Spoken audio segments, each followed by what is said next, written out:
Ad-darsul ashir. Ad-darsul ashir, kita ke pelajaran yang ke-10, yaitu tentang dhamirul muttasil. Baik, sambil review ya teman-teman. Jadi dhamir atau kata ganti itu ada dua. Ada dhamir yang terpisah dan ada yang tersambung. Dhamir terpisah istilahnya dhamirul munfasil, dan yang tersambung dhamir muttasil. Dhamir munfasil ini sudah dipelajari di pelajaran-pelajaran sebelumnya, yaitu ada jari dhamir. Nah, jadi ada huwa, huma, hum, hiya, huma, hunna, anta, antum, antum, anti, antum, antuna, ana, dan nahnu. Ada 14. Nah, sekarang dari dhamir yang 14 ini, dhamir munfasil, dhamir muttasilnya juga ada. Nah, seperti apa dhamir muttasil ini? Mudahnya dhamir muttasil ini adalah dhamir atau kata ganti tersambung. Kata ganti yang penulisannya disambung dengan kata sebelumnya. Langsung saja kita ke tabel berikut. Perhatikan dhamirnya, dhamir munfasil, maaf ini disebutnya munfasil, ini muttasil. Dhamir munfasilnya ana, anta, huwa, hiya. Ini yang tampil di sini cuma 4 saja ya, yang seharusnya sebenarnya 14. Nah, pengganti ana muttasilnya adalah iya, mati, artinya ku. Kemudian ka, hu, dan ha. Contoh misalkan kitabun tambah dhamir muttasil, maka jadi kitabi. Kitabun tambah dhamir muttasil anta, maka jadi kitabuka. Kitabuhu dan kitabuha. Ini gambaran singkatnya. Jadi rumusnya seperti ini. Di rumahmu itu dalam bahasa Arab tidak ditulis baitu anta, tapi baituka. Baik, ini contoh singkatnya atau penjelasan singkatnya ya.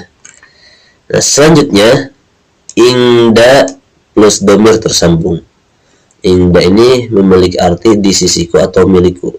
Ini sudah dipelajari di pelajaran sebelumnya. Nah, sekarang bagaimana kalau ingda digabungkan dengan dhamir muttasil? Misalkan saya punya, atau ya, saya punya itu apa bahasa Arabnya? Maka saya itu bahasa Arabnya ana, dhamir munfasilnya. Dhamir muttasilnya adalah iya, sukun. Maka ingda plus ya sukun jadi ingdi. Ingda plus kaf jadi ingdaka. Ingdahu, ingdaha. Nah, kayak gini ya. Jadi kita fokus, atau teman-teman boleh fokus ke dhamir muttasil yang ini. Ana, iya, sukun, anta, ka, huwa, hu, dan hiya, ha. Perhatikan ini keterangan laki-laki, ini perempuan. Ka laki-laki, ki perempuan, berarti kan. Baik, ini ingda plus dhamir muttasil. Selanjutnya lam plus dhamir muttasil. La yang dimaksud di sini adalah li ya. Misalkan li plus ya jadi li milikku. Hadza li misalkan. Atau laka. La plus ka jadi laka. Ini milikmu. Lahu miliknya. Laha miliknya perempuan. Masih sama dhamir muttasilnya ana, anta, huwa, dan hiya ya. Oke. Selanjutnya ma'a plus dhamir muttasil. Ma'a artinya bersamaku. Ma'a plus ya jadi ma'i. Perhatikan ada perubahan harokat ya. Ma'a plus ka jadi ma'aka, ma'ahu, ma'aha, bersamanya laki-laki, bersamanya perempuan. Ini kita singkat-singkat saja di sini karena paham beberapa contoh ini insya Allah, yang lainnya insya Allah paham ya. Cuma teman-teman harus jeli di bentuknya mudzakkar atau muannas. Ma'ahu, ma'aha misalkan, ma'aka, ma'aki. Oke, selanjutnya abun atau akhun plus dhamir muttasil. Nah, abun atau akhun ini disebutnya asmaul khamsah. Nah, di sini kita asmaul khamsahnya abun aja, abun dan akhun aja ya. Perhatikan, di sini ada beberapa penulisan yang harus kita perhatikan. Abun atau akhun plus ya jadi abi, akhi. Nah, di sini normal saja di sini. Jadi harokatnya aja yang berubah jadi kasroh. Namun ketika dia domirnya anta, maka setelah lapad abun atau akhun ditambahkan waw, abu ka, akhu ka, abuhu akhuhu, abuha akhuha. Nah, untuk pemula cukup mengetahui, oh ternyata abun ini kalau untuk dhamir anta, huwa, hiya, dan beberapa dhamir lainnya dia ditambahkan waw di depannya. Itu ya penjelasannya tentang abun dan akhun plus isim dhamir muttasil. Kemudian kita juga akan membahas tentang nama laki-laki dengan tak marbutoh. Nah, ternyata di dalam bahasa Arab itu ada nama laki-laki tapi ada tak marbutohnya. Maka ketentuannya dia tidak boleh bertanwin. Kalau ada nama laki-laki bertak marbutoh, dia tidak boleh bertanwin. Contoh, tanpa tanwin mah bacaannya atau dibacanya Khalidun, Muhammadun, Mahmudun. Tapi kalau misalkan Talha, Hamzah, dan beberapa nama bahasa Arab yang bertak marbutoh, dia tidak boleh bertanwin. Jadi bacanya Talhatu, hadza Talhatu. Ad-darsul hadi asyar. Sekarang kita mempelajari pelajaran ke-11. Nah, di pelajaran ke-11 ini teman-teman coba lihat di buku paket. Di sana ada teks qiraah atau latihan membaca ya.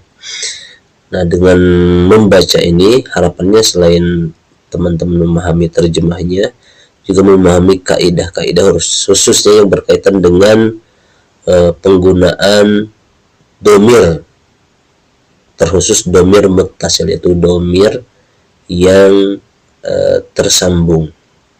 Sebelumnya kita mengetahui bahwa domir itu ada yang terpisah dan ada yang tersambung, ada munfasil terpisah dan muttasil tersambung.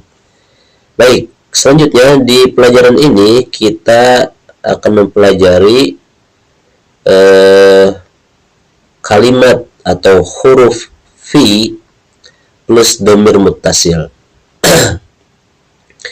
Fi artinya di plus domir muttasil ya. Contoh misalkan fi plus domir muttasil huwa. Nah, domir muttasil huwa itu bentuknya adalah hu. Nah, maka fi plus hu. Nah, hasilnya bukan fihu tapi fihi. Oke, perhatikan ini. Nah, di sini jangan sampai salah ya. Jadi fi plus domir muttasil huwa, maka fihi. Misalkan di dalam kelas. Nah, kelas kan dia mudzakkar. Dan mudzakarnya itu salah satu domir yang digunakannya adalah domir huwa. Maka kita mengatakan fihi, maksudnya di dalamnya, maksudnya di dalam kelas. Misalkan at-tulabu, di dalam kelas ada murid-murid seperti itu. Atau misalkan yang kedua domir munfasilnya hiya, domir mutasilnya ha, maka fi plus ha jadi fiha. Nah, kayak gitu ya. Baik, itu yang berkaitan dengan domir muttasil. Baik, sedikit sebelum ke materi yang selanjutnya, ini perlu kita pahami dengan lebih detail. Jadi teman-teman, domir itu tadi ada dua, ada domir munfasil, ada domir muttasil. Nah, yang kita pelajari di pelajaran ini adalah domir muttasil. Nah, domir muttasil ini bisa digandengkan atau disertakan dengan isim atau kata benda ataupun dengan fiil, termasuk dengan huruf. Nah, contoh misalkan yang pertama digandengkan dengan huruf seperti fi kayak barusan ya. Nah, maka atau la sudah ya, la itu sudah dipelajari sebelumnya. Maka dari huwa sampai nahnu nih yang 14 ini sudah ada kata gantinya atau bentuk domir mutasilnya ini. Misalkan lahu, lahu untuk huwa, lahu, lahuma, lahum, laha, lahuma, lahunna, laka, lakuma, lakum, laki, lakuma, lakunna, li, lana. Nah, ini kalau disandingkan dengan huruf-huruf jar. Huruf jar itu kayak apa? Kayak fi, li, mi, min, atau misalkan min, minhu, minhuma, minhum, dan lain-lain. Nah, ini domir mutasilnya ya. Dan ini teman-teman sudah memiliki tabelnya insyaallah. Nah, kemudian kalau dengan isim ini lebih mudah lagi. Misalkan kitabun plus hu, maksudnya kitab milik dia laki-laki. Kitabuhu, kitabuhuma, kitabuhum, kitabuha, kitabuhuma, kitabuhunna, kitabuka, kitabukuma, kitabukun, kitabuki, kitabukuma, kitabukunna, kitabi, kitabuna. Nah, ini kalau dengan fi'il. Misalkan yang lain contohnya qolamun, qolamuhu, qolamuhuma, qolamuhum, qolamuha, qolamuhuma, qolamuhunna, dan seterusnya. Nah, kemudian satu lagi dengan fi'il atau dengan kata kerja. Nah, gimana isim domir plus kata kerja? Misalkan fi'ilnya kita pakai fi'il madhi lah. Misalkan kataba. Nah, untuk domir huwa, kataba. Nah, ini domir mutasilnya ya teman-teman. Jadi